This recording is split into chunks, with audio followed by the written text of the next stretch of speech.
Advancing Kingdom Lifestyle.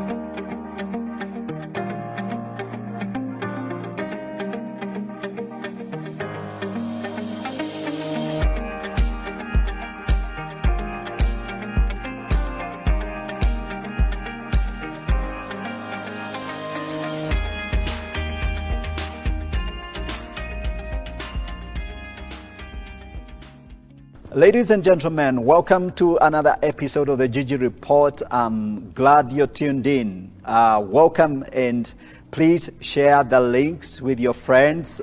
We are live on Facebook, Elevate TV Kenya, and on YouTube, Elevate TV Kenya. So no reason whatsoever not to enjoy the show if you're not watching us live on TV. We are on Elevate TV.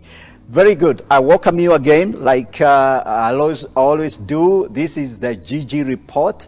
And as you know, the Gigi Report is a platform where we go into we have big, bold conversations, honest conversations on a broad range of subject matters, social, political, economic, theological, philosophical, and whatever. And today we have something amazing, an interesting story from a very special guest on the show, and I'm going to be introducing her to us. Welcome, Tanita Hightower. Thank you, sir. Thank you for having me. Most welcome, most welcome. So I'm going to introduce my guest a little bit more, and then I'm going to tell you what we're going to be talking about today. Basically, I think there is a big conversation to be had. Our topic is how to journey to the wealth place, and these are not my own words. These are the words of my guest. So I'm going to ask her to really tell us what this is all about. She is known as the Wealth Professor, and she's a coach and consultant, and she has a big story on how to make a difference. So my guest is Tanita Hightower, and she has this central message called Journey to the Wealth Place, and she has inspired a lot of many people. So we're going to be hearing her story today. Welcome to the show. Yes, thanks Glad again. to have you. Glad to be here. Very well.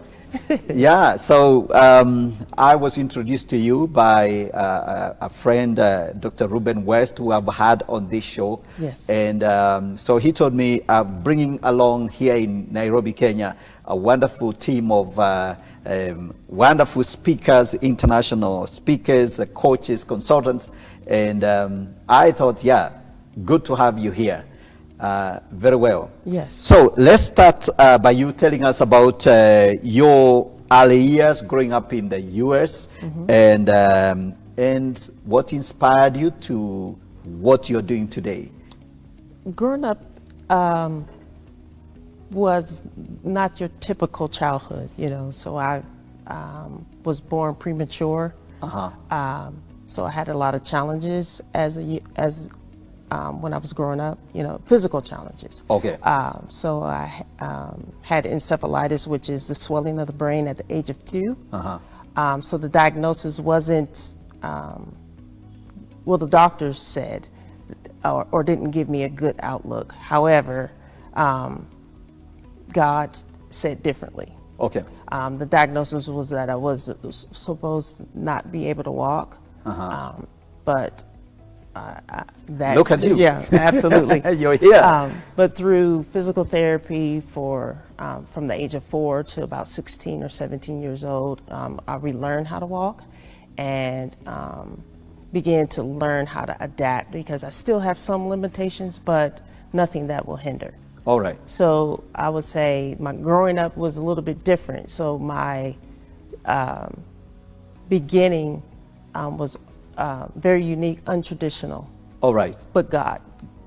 But God. But God design. Yeah. Yes. Is this your first time in Africa? It in is Kenya my in particular? very first time in Africa, first Okay. time in Kenya. Okay, very good. America is a big place. So where Yes. did you grow up? I grew up in Ohio, in a little northeast Ohio, so near Cleveland. It's Youngstown, Ohio, an old steel mill town. Uh-huh. Yeah. Okay, So, and so a that's- lot of poverty, a lot Uh-huh. of depression because of the decline of the steel mills, which was the industry of that particular area. So then the crimes and a lot of desolation has taken over because of the lack of jobs and things after the decline of the steel mills. Okay. Okay, so that's where you grew up. Yes. And you still live there? I do not. I live now in Atlanta, Georgia, which is south.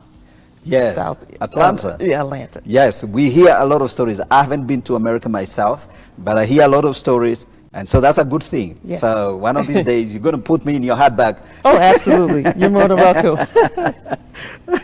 as long as you don't tell them what you're carrying. Yeah, so amazing. So you started off early on. You're battling some of these physical limitations. Yes. How are your parents? How did you grow with both of your parents? How are you treated? My parents divorced when I was about in the third grade, so I was fairly young, like 9 or 10 years old. Okay. So my mom was a single mom. I'm the oldest of 7. Okay. So a lot of times, where you're trying to figure out how to make ends meet. Okay. Yeah. So that was that portion of, having, being in that environment. You learn how to adapt and adjust to lack. Okay. Yeah. And fight it. As a firstborn, that's a privileged position, and of course calls for Oh, responsibility. I wear it with pride. Yeah. You tell everyone what to do Absolutely. around, I in do. the house. Absolutely. Yes. That's a good thing. Okay, that's very, very nice. How about your education? Did you study? What did you study? And how far have you taken that? I have my undergrad in physical therapy. Okay. My desire was to go back and teach those what I had learned from my experiences. Yes. But I went back and got my master's in business, and then I'm working on my PhD in business right now. Wow. Yeah. That's an amazing story. So you did an MBA or what? Yes, I have an MBA. Ah, wonderful. So two of us. I have an MBA, you have an MBA. So this MBA stuff, all right? So Yeah, all right. we can now talk business. Talk business, let's do it. Big time, right?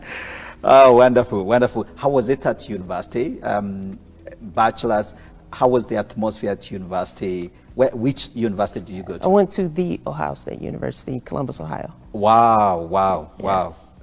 Great place, right? Absolutely. So how was it like, It was pretty good. The experience that I had there was I had a full ride scholarship there. Okay. So I didn't have the worries of the finances then, but I don't think I appreciated it. So I kind of blew my scholarship a little bit. Just having the first time of being on my own and having the responsibility without the knowledge of how to handle finances and the freedom. So I kind of wasted that opportunity a little bit. Once the money ran out, then I got in gear and realized that, okay, now because I'm paying for this out of pocket, I had a different appreciation for the education I was getting. Okay. I started going to class. Okay. All right. And Yeah. but you pushed yourself and Absolutely. graduated. Oh, yes. Very Yeah, good. Yeah. Very good. That's amazing. That's amazing. Wow. But what was interesting, in high school, all the way up through high school, I was a straight A student. So I graduated as valedictorian. So I assumed that I could do the same in college, not study and just go to class and, just retain the information that the professor was giving. However, that doesn't work that way at the university level. Okay. Yeah. Wow, that's interesting. Yeah. So you got to university, you had this, you were so confident of your Absolutely. ability to hack things up, Yeah. and study and all that. and then you discovered things were different. Yeah, backfired. Yeah. Okay. Wow. Wonderful. I think that's a very, very inspiring story. I think we all have our own stories in Yes. terms of. I think when we are growing up, we don't take things seriously. Right. You know? I think there's that sense of, look, kind of like we assume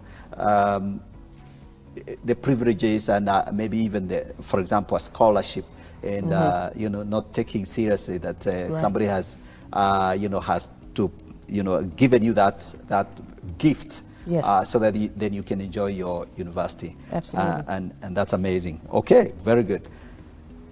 MBA. Did you? How was the? You know, how was you? Did you work before going into MBA, or you finished your bachelor's then went to? No, there was a space in between. So, when I graduated with my physical therapy degree, Yes. I couldn't pass, or did not pass the licensure. So in America, you have to have a physical therapy license to practice. Okay. And I was unsuccessful in passing that exam. Okay. So after several tries, I think it was like I took it 4 or 5 times. Yeah. I realized that, okay, maybe this is not what God has designed for me to do.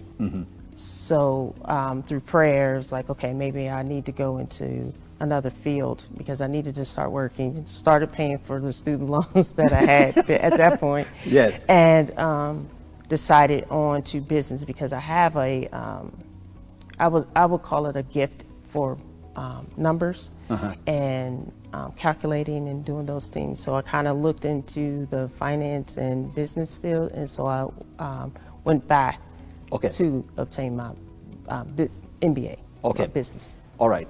And then after that, you got a job, I guess? Yes, I was working for an insurance company. Okay. Yeah. Tell us a little bit about that. So, did you become like the CEO or No. something like that? I wish.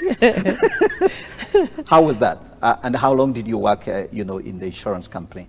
I worked there maybe almost 10 years there. Okay. But what was interesting during that time, I ended up, well, you call it CEO, but I was moving up in a different way. They put me on a manager's track. Okay. So I was working and learning different skills, but what I found, they wanted me to go into the manager, but I found it better for me to be amongst the workers and the people. Right. So I ended up always doing the training. Okay. And ended up in the teaching roles at the university and more training on work ethic, the rules of the insurance, teaching them the processes, and even some of the software. Okay. So I kept, even though it wasn't my responsibility, I was good at it, and I kept being put into that role. So I started feeling my passion and my gift for teaching. All right. So I started pursuing that more with more passion. Okay. Yeah. Okay. And maybe I guess that's what now has inspired you to pursue the PhD.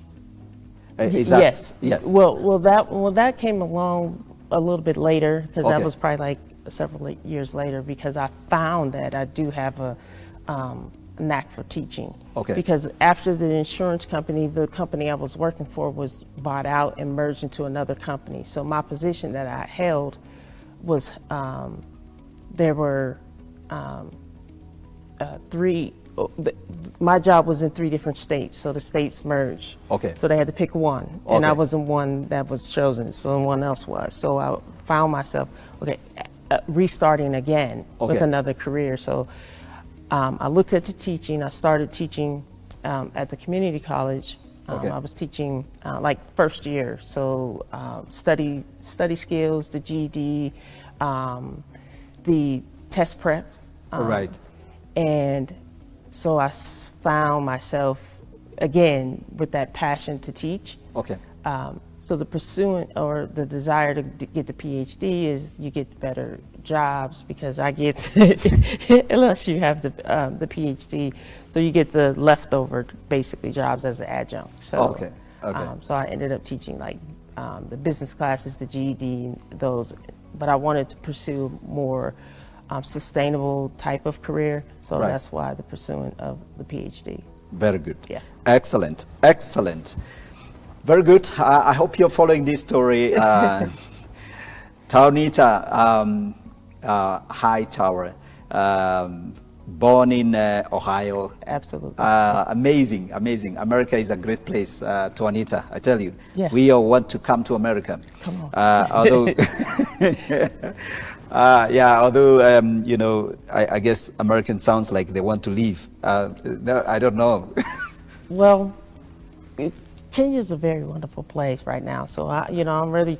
My bags are in the hotel and packed. I might just send for my children. How did you find your purpose? How did you knit the threads to come to the place where you'd say, I think now I'm pursuing my purpose? Well, for me, I believe that your purpose shouldn't be difficult. Mm-hmm. So it's easy. It's something that comes natural for you to do. Teaching comes natural for me. Right. Physical therapy didn't.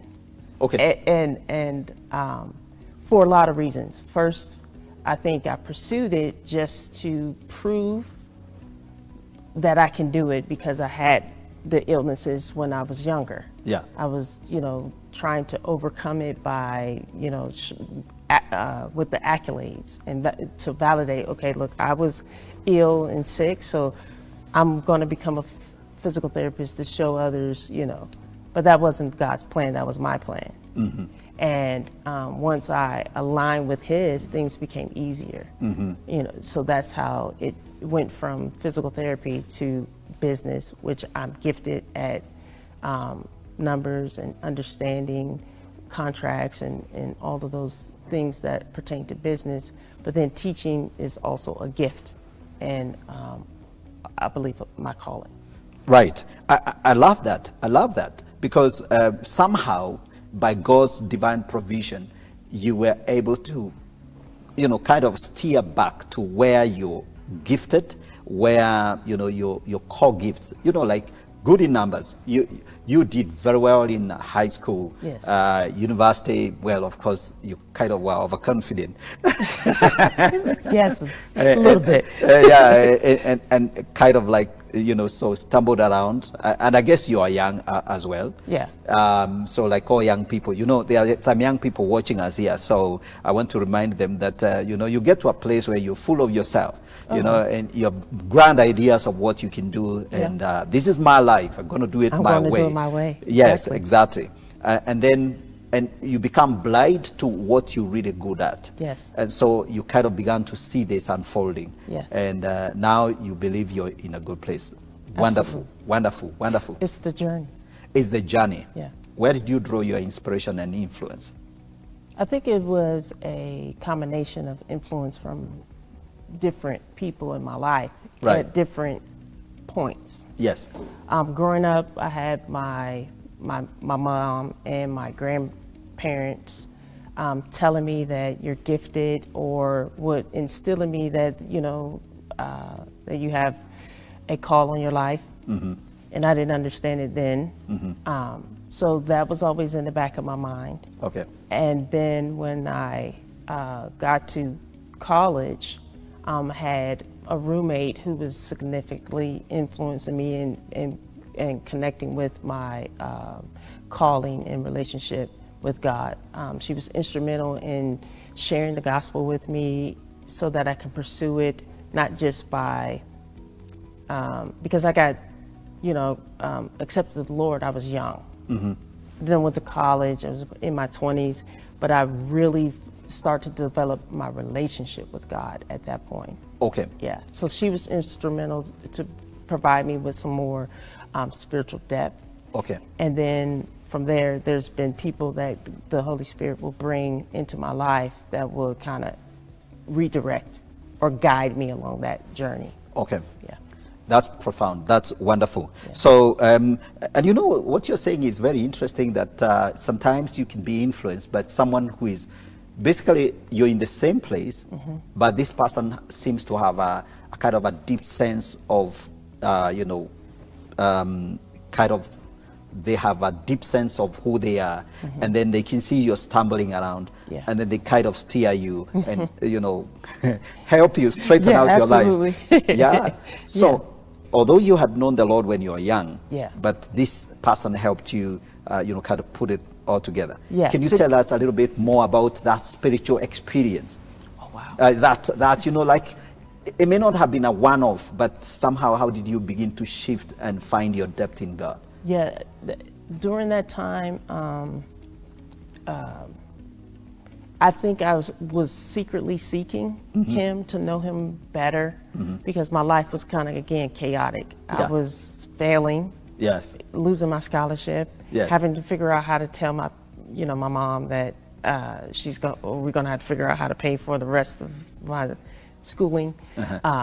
So a lot of things were stressing me out, and, you know, financially strapped, you know, didn't have a job. I'm a college student, and then, but she has such a peace about her, you know, I kept watching her, and her witness before me was, you know, so unique. So I kept watching, and so I had asked, you know, what is it about you that's different? And then she started sharing, but not, you know, I didn't want to admit that I needed help. So I just kind of would ask questions here and there. And her family is extremely spiritual. So her uncle was a prophet, and every year on his birthday, he would invite the family out to prophesy over them, to continue the legacy and just kind of share and gather the family together. So this particular year, his birthday was coming up, and she invited me along. All right. So he was able to, again, and I'm around all of these spiritual people. And they all began to minister to me. Okay. And that was kind of like the defining moment where there's something real about this, as opposed to me just kind of flipping through the Bible and just say, okay, memorizing only one verse, but knowing and having that true relationship with God. Absolutely. Yeah. That's amazing. That's a real amazing story. So that really gave you the direction.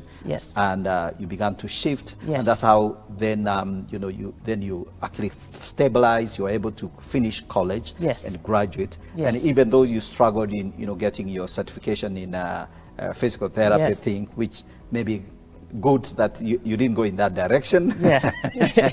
And then through the, you know, I believe God just guided you back to really where you're most strong at. You're very good in numbers. You have a business mind. And here you have this amazing opportunity to, you know, take that to the next level. And God intervened and helped you that. Wonderful.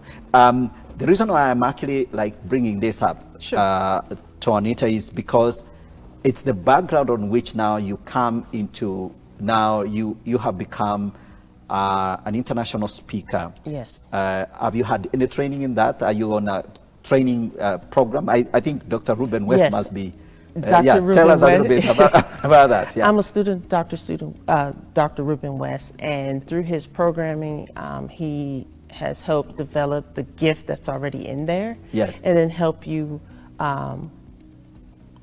present the gift that was already in. So I am a recent graduate. I'm in his latest class, which has been phenomenal. You know, I've already had experience preaching and teaching, but it's different when you're trying to motivate or encourage or inspire people. So he's taught me the techniques and the skills to do that and bring my speaking profession on an international scale, whether than from church to church, locally at home. Okay.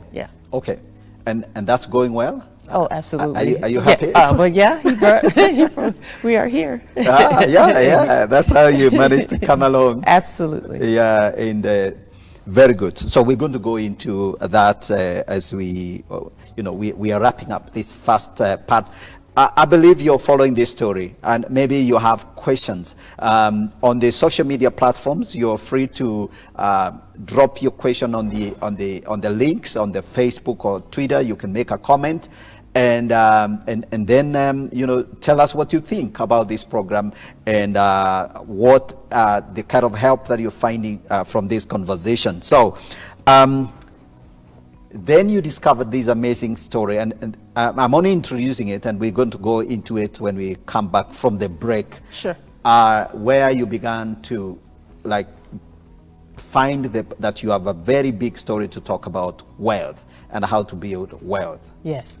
So is that part of what you've discovered after the training and the coaching from this speaking and engagement? Yeah, I think it's a combination of everything. Yes. We're talking about the journey to the wealthy place. Yes. And the wealthy place is God ordained, but how do you get there? Yes. And so from my life experiences, I understand that there is a road that we have to go through, or a journey per se. My path to where I am now hasn't been easy or straight. There's been some bumps and curves and different things like that. And some people struggle on how to navigate, or they might get stuck when they didn't pass, or they didn't accomplish what they thought they were going to accomplish, or if they lost a scholarship like I did, or lost their way. But what I'm finding that everyone has their own road to take and things to overcome. And but we can overcome, and God uses the journey to teach us the lessons, to bring us to that wealthy place. And the wealthy place, a lot of people think it's monetary. Okay, good. A lot of people think it's monetary. Yes. But it's a different thing. It is a different thing. And you're going to tell us about that. Absolutely. Absolutely. All right. So we're going to go to a short break. And when we come back, I'm going to ask Juanita to tell us what is that wealthy place and how different is it and how do you get there? This is an amazing story. So please don't go anywhere. Stay tuned. We're coming back shortly.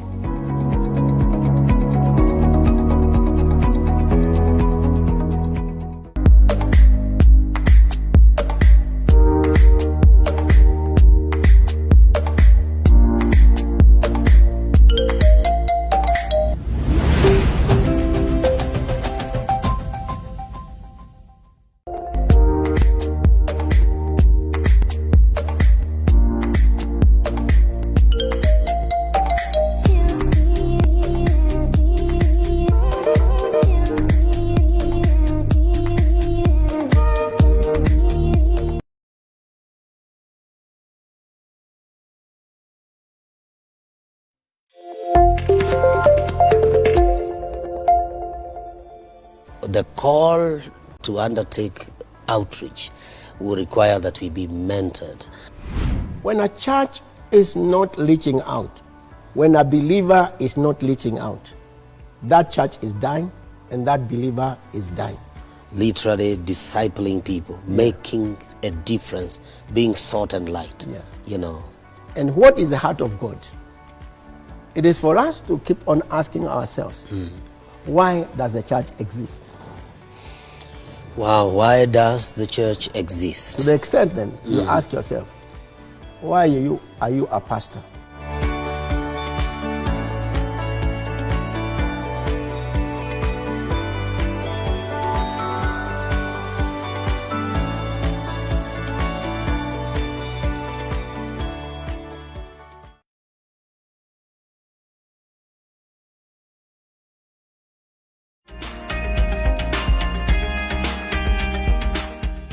Welcome back to this episode of the Gigi Report. We are having a conversation here with my guest, Juanita Hightower, born in Ohio, USA. She has an amazing story, and she is a wealth professor. So that's something. And Juanita, before we went to the break, you're telling us the journey to a wealthy place. Yes. And I like the fact that you're defining that place differently, because when somebody hears Journey to the Wealthy Place, they're thinking, oh, you're going to tell us about how to use maybe all these technologies to make money now, become millionaires in the next 24 hours. That's it. But tell us about, so define again for us this Journey to the Wealthy Place. What is that place? And then how do we grow from there? Right. As you mentioned before, that we all have a journey, we all have a road to take, but it's leading us to not a place of monetary, but it's a place of self-awareness, confidence, and mindset. Okay. In the scriptures, in I think it's Exodus, the children of Israel had to leave Egypt to go into Canaan, but they had to leave the slave mentality. So in order for them to inherit what God had promised them, they couldn't take that same mentality with them. So this journey to a wealthy place is to show you who you really are, who God ordained you to be, and how you can walk in that with fullness, not necessarily still thinking about the lack. The things that you were missing, but understanding what God had already laid out and promised for you. Okay. I love that. And especially when you talk about the story of the children of Israel and escaping slavery. Yeah. I think we all have our story, our Egyptian story. Yes. A place where we were in bondage. Yes. A place of, where we are limited, very constrained. Yes. We're not in charge of our own destinies, and maybe we haven't even found how we can get out of it until Moses came to the scene.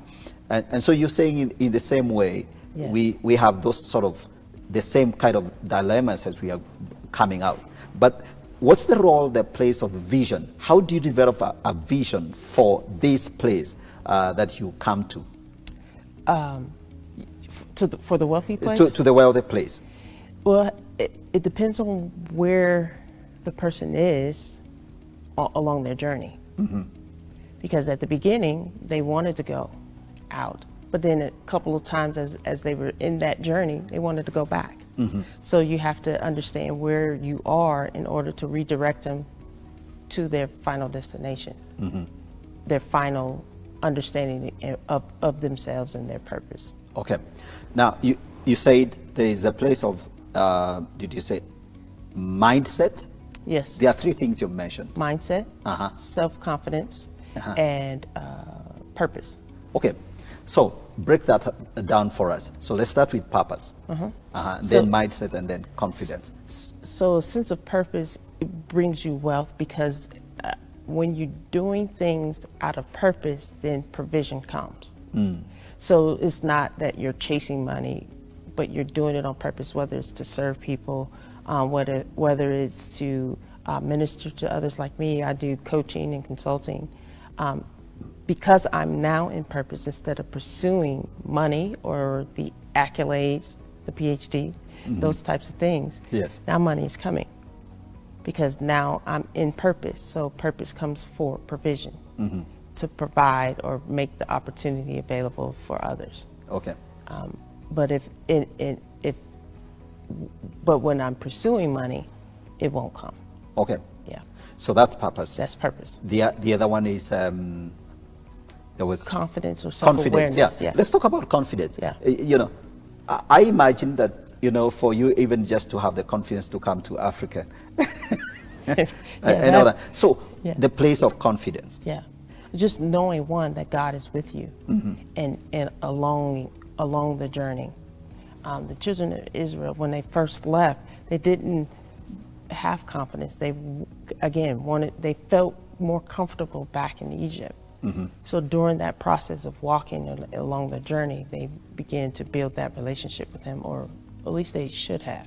Because out of 2.4 million people, only 2 achieved that confidence, Caleb and Joseph. The rest of them never came out of that slavery mindset. And that's real. So at what point did you begin to develop your own confidence? I mean, given the story, you worked in the corporate sector, you Yeah. discovered your teaching skills, Yes. you're doing like everyone else, just fine, going through the system, and then you also discovered your teaching skills. Yes. Did you struggle with your confidence in those areas, or were you just flowing, No. That's funny. And I laugh because confidence was probably the hardest thing I struggled with Right. because of the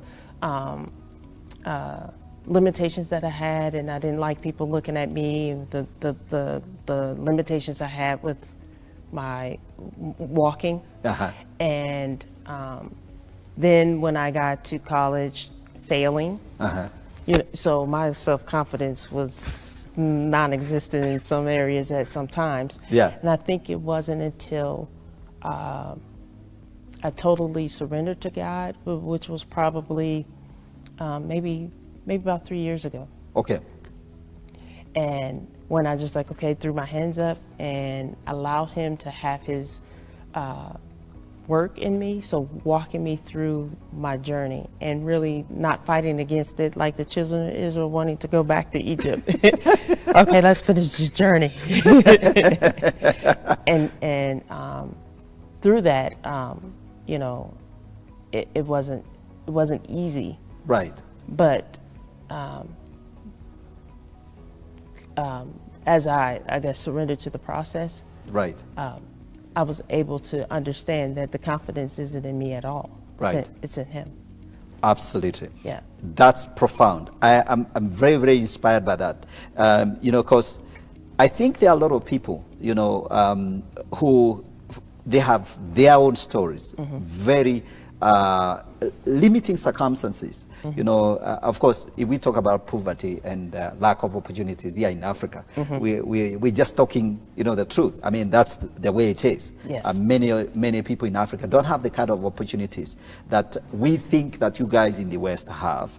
We think, but now you tell us, yeah, it can be in your hands, and you can waste it. You can waste it.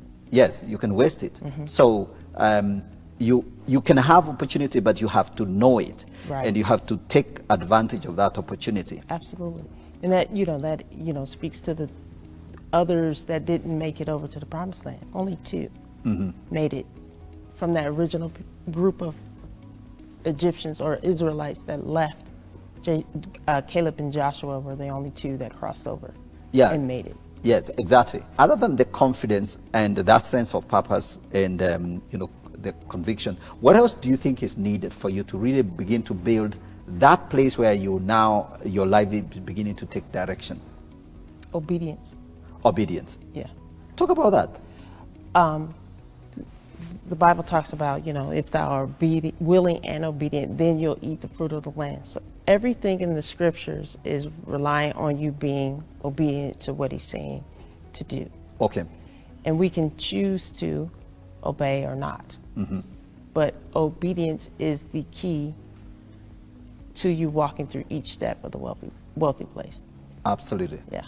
Yeah, so obeying God and to what he's telling you and the place he's calling you to, Yes. that will bring you to that place, wealthy place. Yes. And for our viewers, we need to clarify that when we talk about the wealthy place, we're not talking about a place where, you're surrounded by money. Money is pouring on your head. Right. Or something like a celebrity, some of these celebrity musicians, Yes. they throw money in the air. So that's, Yeah. that's No, not we're what we're not talking talking about about.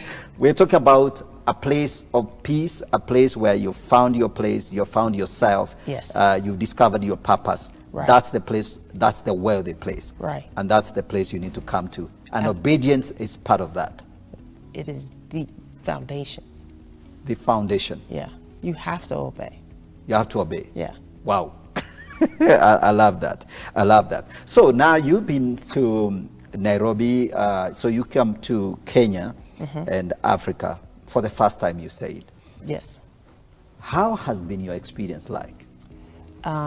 It's been overwhelming with joy because I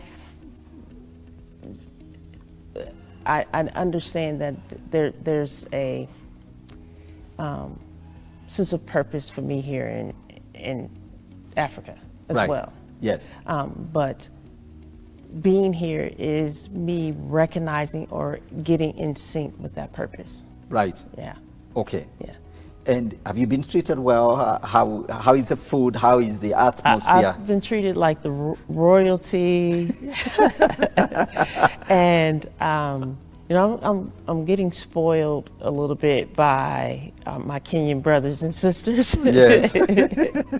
All right. Yes. So I've been very well taken care of. Thank you.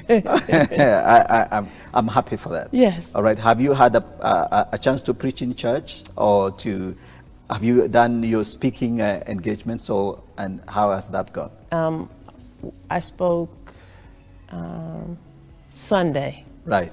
It was at Greater Life International Center. Okay. Pastor Juma. And then I'll be speaking again on Friday and Saturday at Dr. Ruben West's conference, Live Your Best Life, Nairobi. Okay. Yeah. Very good. Yes. And you're looking forward to that? I absolutely am. Yeah, absolutely. Absolutely. Okay, that's very, very good. So there are young women watching this program, and I really don't want to go into the gender stuff, right? Because it's a big story. But there are young women that are looking for inspiration, and who also want to find their wealthy place. Okay. So you have a message for them. So maybe two or three things that you really feel that someone, a young woman, maybe even, so just start anywhere. All right. What you tell young women? What should you tell them? Well, one, that your pain has purpose. Your pain has purpose. Yeah. Okay. And it'll bring you to an understanding of who you are and what you should be focused on. It uncovers your purpose. Okay. The second thing is that your words have power. Okay. So the things that you say, you create your current environment. So if you wanted your current situation to change your words. Okay. Speak, and you can create a new environment by just the words you say that align with what God's destiny and purpose is for you. Okay. And lastly is then deal with the unhealed hurts, unresolved issues, and unmet needs. Okay. And that'll release you from any fear, guilt, unforgiveness that'll allow the blessings to come into your life. Absolutely. Yeah. Okay, so it's three things. Yeah. Your pain, Yeah. your words, Yes. and then Release. release. Yeah. Wow. Amazing.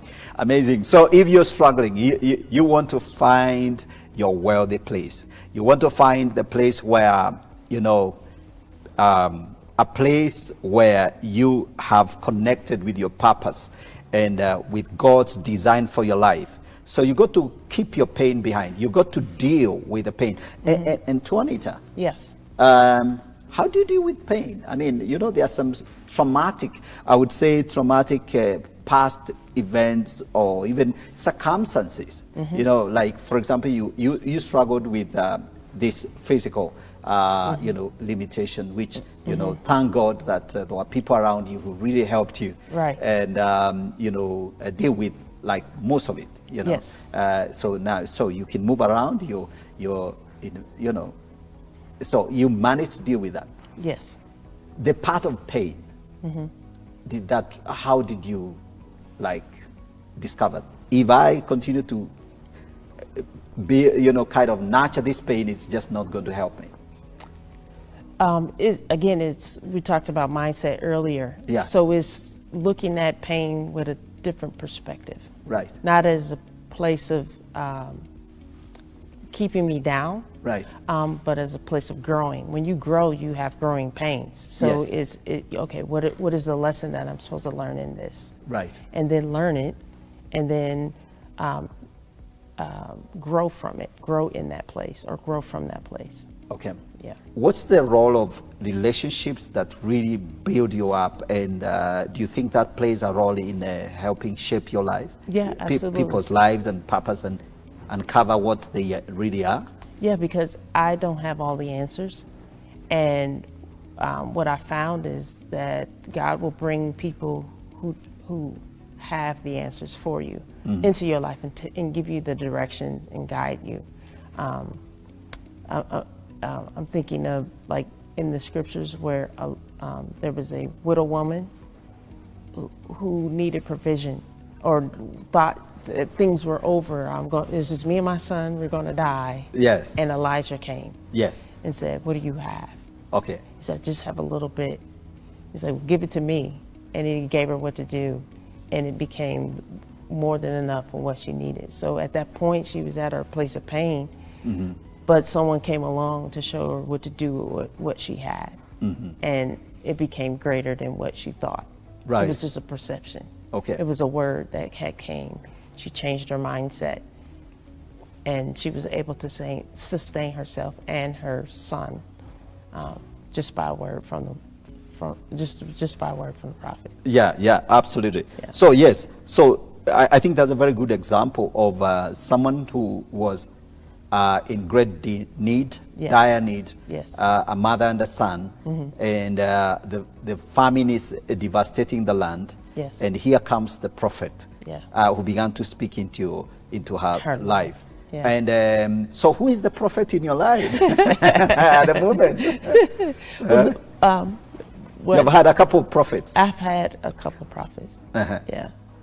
And for me, I always look for or listen or pay attention because God can speak through any body or any circumstances or any person. You know, not necessarily wear the badge of prophet, but it could be your best friend. Yes. Or maybe a song that'll come on that'll minister to you at that particular point to propel you to go on for the next leg of the journey.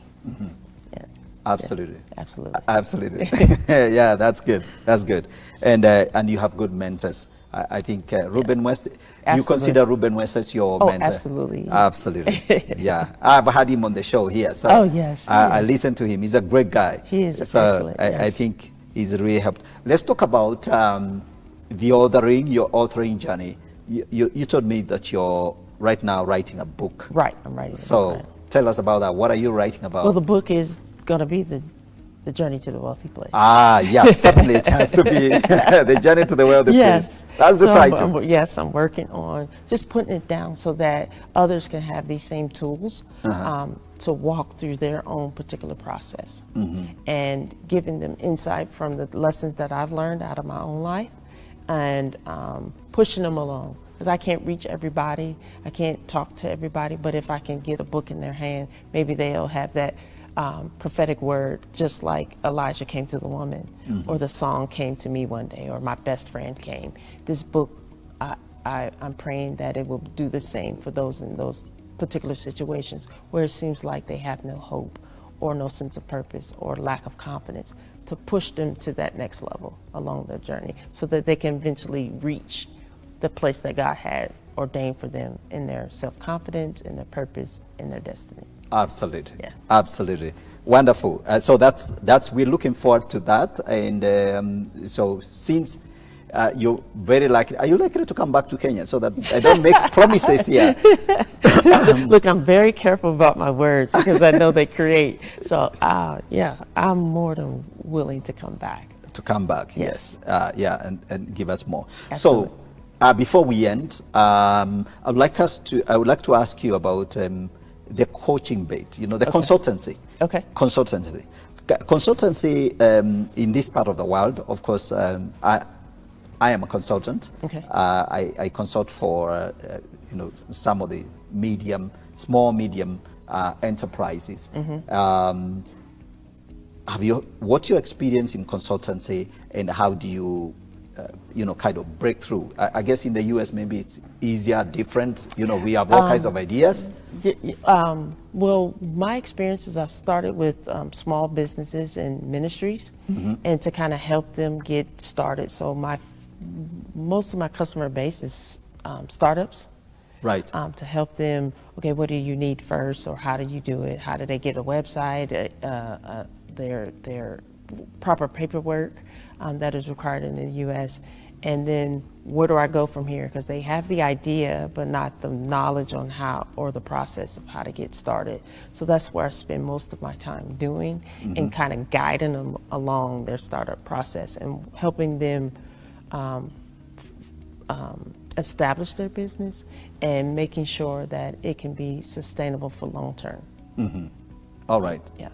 And how is that going? How has that gone? I mean, have you made some good money? Every consultant wants to hear, Yeah, hit and miss because they're startups. They have no money. However, Yes. I feel as it's more of a ministry because what I'm understanding is that helping people fulfill their dreams is part of my purpose as well. Right. You know, so big money is coming. Big money is coming. Yeah. Somebody out there who carrying that label, I'm a consultant, and what did you say so far, the lesson, some of the key lessons? As a consultant, you know, we're doing most of the work. Okay. Or this is what you need. You know, you're paying for me to do this type of service. Whether it's to build a website or guide you in it, you need this. But then I think it's the breaking free of it because I find it's where my clients rely on me too much. Yes. So teaching them how to do it themselves. So Okay. I focus on kind of training them along the way so that it moves from consultancy more to coaching, where Okay. I'm more in the background and you're on the field as Right. opposed to myself, so that you can do it without me. Okay. Yeah, and there is a huge temptation, especially when you're doing consultancy for small enterprises, Yes. that they become dependent on you, Dependent, yes. on you as a consultant. Absolutely. And so you find, and again, they probably don't have the capacity to pay you for every little For bit. and every little piece, bit, right. you do for them. So you got to kind of find a way of easing yourself off. Out of their process or teaching them. And I spend a lot of time showing them what the process they need to be put in place so that they won't be reliant on me or, you know, my team. Okay. Yeah. Yeah. Excellent. Oh yeah. Talking about a team. So how many people do you have on your team of Right now it's consultants? just 3 because see I use contracted work Yeah. to keep my costs low. Okay, So I very- can make my money. Absolutely, absolutely. Actually, we have run out of time. I think we're more or less like done. So those of you that are following this conversation, Tuanita is an interesting, has a very interesting story, story both of her spiritual journey, her journey to her wealthy place, and she's on this mentorship program as an international speaker, and she is here in Africa. She's already doing so well, and she has had to pull herself, from with her bootstraps, Yes. as they say, and experienced in consulting for small and medium enterprises. And I believe that you're learning something. You've learned something. You picked up some nuggets. I love the idea of how you have to really extract yourself from your clients, and you kind of manage those transitions so that then you can be able to touch more people Yes. in consultancy. That's a very key lesson. Yeah. So one final, like parting shot. Okay. Okay, parting shot, and you look at that camera and tell all those young, wonderful people watching, and whoever they are, your parting shot. I'll leave you with this thought that all of us has a story that's already been pre-written, and all you have to do is follow God's pen. Very good, very good. All right, so that's all we had for you today. Thank you very much for watching and staying tuned on the Gigi Report. I believe that you've learned something and you've enjoyed the conversation. And Tuanita Hightower has been an amazing, wonderful guest on this show. And I believe that her story will inspire you and has inspired you, to become the best you are and to find your wealthy place. So God bless you, and have a great night or day wherever you are watching from. God bless you. This is your host, Godfrey Gishoki. This is the GG Report. See you another time. Bye for now.